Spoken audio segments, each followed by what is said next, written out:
सभी के लिए नमस्कार। आज हम देख रहे हैं अच्छी शिक्षकों से संबंधित अपडेट। अच्छी शिक्षकों के ऊपर संकटों के बादल मंडरा रहे हैं, क्योंकि पहले तो अच्छी शिक्षकों की जो ज्वाइनिंग है वह देरी से कराई। देरी से कराने के बाद फिर इसमें बहुत सारी समस्याओं का सामना करना पड़ा। अब नई समस्याएं क्या आ रही हैं? नई समस्या आ रही हैं कि वर्षों से पढ़ा रहे अच्छी शिक्षकों का रिकॉर्ड नॉट फाउंड बता रहा है। जो रिकॉर्ड है नॉट फाउंड बता रहा है। अब विषय की गलतफहमी भी शुरू हो गई है। जो जितने सालों से अच्छी शिक्षक पढ़ा रहे हैं उनका जो रिजल्ट है नॉट फाउंड बता रहा है। जो पिछला डाटा है वह नहीं आ रहा है। अब डाटा बीच में जो जानकारी आई थी, डाटा डिलीट की जानकारी आई थी, लेकिन कुछ हद तक उसे कवर कर लिया गया है। डिलीट नहीं हुआ था, बैकअप वगैरह लेके सही कर लिया। लेकिन अभी भी बहुत सारे अच्छी शिक्षक परेशान हो रहे हैं। हजारों मामले उलझे हैं। रोज डीपीआई पहुंच रहे अतिथि शिक्षक, नहीं हो पा रहा समस्याओं का समाधान। डीपीआई तक पहुंचने के बाद भी समस्याओं का समाधान नहीं हो पा रहा है, क्योंकि डीपीआई पहुंच गए, वहां तो संपूर्ण डाटा है उनका, लेकिन फिर भी वहां से समस्या का समाधान नहीं हो पा रहा है। इसके बारे में हम संपूर्ण जानकारी देखेंगे। ऐसे ही अपडेट प्राप्त करने के लिए आप हमसे जुड़ सकते हैं। हम ऐसे ही अपडेट अपने चैनल के माध्यम से लाते रहते हैं। तो देखते हैं। प्रदेश में सरकारी स्कूलों में नया सत्र शुरू हो चुका है, लेकिन अब भी अच्छी शिक्षकों के हजारों मामले उलझे हुए हैं। ऐसे में वो अपने स्कूलों में पढ़ा नहीं पा रहे हैं। वो दोबारा इन स्कूलों में पढ़ा पाएंगे या नहीं पढ़ा पाएंगे, यह अभी तय नहीं हो पा रहा है, क्योंकि पोर्टल बंद हो गया है। अब किसी प्रकार की एडिटिंग नहीं हो रही। लेकिन डीपीआई ने आश्वासन दिया है कि पोर्टल दोबारा ओपन होगा और आपकी समस्याओं का समाधान किया जाएगा। इसी वजह से अच्छी शिक्षक अपनी अपनी समस्याओं को लेकर लोक शिक्षण संचालनालय पहुंच रहे हैं, लेकिन यहाँ भी इनकी सुनवाई नहीं हो पा रही है। अच्छी शिक्षकों की साथ सबसे बड़ी समस्या यह आ रही है कि उन्होंने अपना मोबाइल पोर्टल उन्होंने अपना जो पोर्टल है उन्होंने अपना मोबाइल पोर्टल पर अपलोड किया था। इनका रिकॉर्ड नॉट फाउंड शो हो रहा था। इनका रिकॉर्ड नहीं आ रहा था। ऐसे में इन्हें यह पता नहीं चल पा रहा है कि उन्हें किस स्कूल में पढ़ाना है, क्योंकि रिकॉर्ड ही नहीं आ रहा है तो उन्हें किस स्कूल में पढ़ाना है। इसी के साथ साथ अगली समस्या है। जानकारी के मुताबिक प्रदेश भर में ऐसे 3,000 से ज्यादा मामले हैं। कितने मामले हैं ऐसे? 3,000 से ज्यादा मामले हैं जिन्हें यह जानकारी नहीं चल पा रही है कि उन्हें कहाँ पढ़ाना है और कौन सा विषय पढ़ाना है, जबकि उन्होंने पूर्व में पढ़ाया है। लेकिन जो डाटा है वह अपडेट नहीं हो पा रहा, उनका रिजल्ट नॉट फाउंड आ रहा है, इसलिए यह सब गड़बड़ी हो रही है। आगे यदि हम देखते हैं,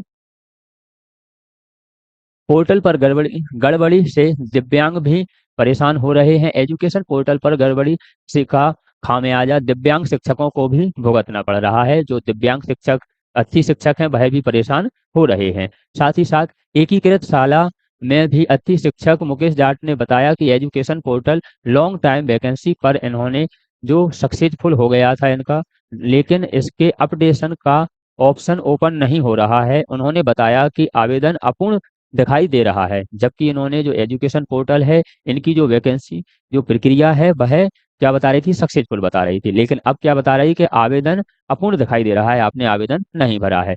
पोर्टल बंद होने से इसे अपडेट नहीं किया जा सकता है। अब पोर्टल बंद हो गया है, अब अपडेट नहीं किया जा सकता है। तो ये जो परेशानियां हैं इनका सामना अच्छी शिक्षकों को करना पड़ रहा है। आगे देखते हैं। अच्छी शिक्षकों पर रोजी रोटी का संकट आ गया है। रीवा जिले में आए शिक्षक बताते हैं कि उन्होंने पोर्टल पर मोबाइल नंबर अपडेट किया था, जिसके बाद पोर्टल पर रिकॉर्ड नॉट फाउंड बता रहा है। उनकी ज्वाइनिंग नहीं हो पा रही है। अपडेट किया तो उनका जो रिकॉर्ड है नॉट फाउंड बता रहा है, उनकी ज्वाइनिंग नहीं हो पा रही। इधर स्कूलों में पढ़ाई शुरू हो चुकी है। ज्वाइनिंग न हो पाने की वजह से इन अच्छी शिक्षकों को अपनी रोजी रोटी की संकट आ गया है और यह परेशान हो रहे हैं। डीपीआई तक पहुंचने के बाद भी इनकी जो परेशानियां हैं इनका सॉल्यूशन नहीं हो पा रहा है। आगे देखते हैं। पद अपडेट नहीं होने से जो रीज्वाइनिंग नहीं हो पा रही है। पद अपडेट करने थे, यह भी कई विद्यालयों से आ रहा है कि जैसे मान लीजिए 2 पद हैं, 2 पद के बाद उन्होंने कह दिया कि अब यह दोनों पद उन्होंने अपडेट नहीं किए, कि इनकी हमें आवश्यकता नहीं है। तो ऐसे भी कई पद अपडेट नहीं हो पा रहे हैं, जिससे आपकी जो रीज्वाइनिंग है उसमें प्रॉब्लम आ रही है। तो मंदसौर जिले की जो दीपा है ना, उनका यह मामला है, इसको देखते हैं हम। मंदसौर जिले की दीपा धाकड़ पिछले 8 सालों से पढ़ा रही हैं। मंदसौर जिले की जो दीपा धाकड़ हैं वह कब से पढ़ा रही हैं? 8 साल से पढ़ा रही हैं। वे सामाजिक विज्ञान है, जो समाज शास्त्र है, उनके विषय को पढ़ाती हैं, उस विषय को पढ़ाती हैं और उन्होंने, ठीक है ना, एनएसडब्ल्यू किया है, उन्होंने एमएसडब्ल्यू किया है। उन्होंने बताया कि समाज शास्त्र के समकक्ष है यह जो डिप्लोमा है, इनके स्कोर कार्ड में एमएसडब्ल्यू की वजह से जो एमए शो नहीं हो रहा है, इस वजह से रीजॉइनिंग नहीं हो पा रही है। ऐसे ही कई अन्य मामले भी सामने आ रहे हैं। इसी तरह जो गुना जिले की प्रियंका शर्मा हैं, पिछले 3 वर्षों से अतिथि शिक्षक के रूप में पढ़ा रही हैं, लेकिन पद अपडेट नहीं हो पाने की वजह से यह ज्वाइनिंग नहीं ले पा रही हैं। अन्य मामले गुना जिले के ही अतिथि शिक्षक जितेंद्र रघुवंशी का भी है। तो यह मामले चल रहे हैं। अतिथि शिक्षकों से पैसे की भी मांग आ रही है कि पैसे लिए जाते हैं, ज्यादा काम कराने की भी मांग आ रही है। तो अतिथि शिक्षक पढ़े लिखे होते हुए भी और कम पैसे में सरकार की मदद कर रहे हैं। इससे उनकी भी हेल्प होती है और सरकार की और देश की भी हेल्प होती है। लेकिन जो बीच में जो उनके सीनियर हैं, वह किसी ना किसी रूप में अतिथि शिक्षकों को परेशान कर रहे हैं। उनको ऐसा लगता है कि शायद अतिथि शिक्षक सरकार के नहीं हमारे नौकर हैं। तो यह धारणा गलत है। अतिथि भी एक इंसान है जो पढ़े लिखे हैं और आपके समकक्ष भी पढ़े लिखे हैं। तो यह नहीं होना चाहिए कि अच्छी शिक्षक हैं तो वह आपके पर्सनल नौकर हो गए। ऐसा नहीं है। बस यह है, वैकेंसी आई, वैकेंसी में आपने टेस्ट फाइट कर लिया और वह किसी कारण से रह गए हैं। तो ये जो अपडेट है, यह अपडेट हम लाते रहते हैं। ऐसे ही अपडेट प्राप्त करने के लिए आप हमारे चैनल को सब्सक्राइब कर लीजिए, जिससे आप तक अपडेट पहुंच सके। मिलते हैं ऐसे ही नए अपडेट के साथ।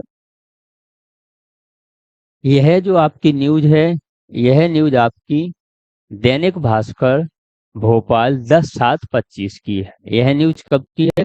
10/7/25 की है। तो ये शिक्षकों से पैसे की भी मांग आ रही है कि पैसे लिए जाते हैं, ज्यादा काम कराने की भी मांग आ रही है। तो अतिथि शिक्षक पढ़े लिखे होते हुए भी और कम पैसे में सरकार की मदद कर रहे हैं। इससे उनकी भी हेल्प होती है और सरकार की और देश की भी हेल्प होती है। लेकिन जो बीच में जो उनके सीनियर हैं, वह किसी ना किसी रूप में अतिथि शिक्षकों को परेशान कर रहे हैं। उनको ऐसा लगता है कि शायद अतिथि शिक्षक सरकार के नहीं हमारे नौकर हैं। तो यह धारणा गलत है।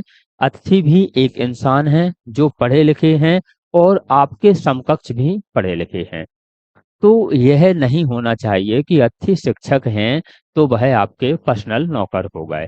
ऐसा नहीं है। बस यह है, वैकेंसी आई, वैकेंसी में आपने टेस्ट फाइट कर लिया और वह किसी कारण से रह गए हैं। तो ये जो अपडेट है, यह अपडेट हम लाते रहते हैं। ऐसे ही अपडेट प्राप्त करने के लिए आप हमारे चैनल को सब्सक्राइब कर लीजिए, जिससे आप तक अपडेट पहुंच सके। मिलते हैं ऐसे ही नए अपडेट के साथ।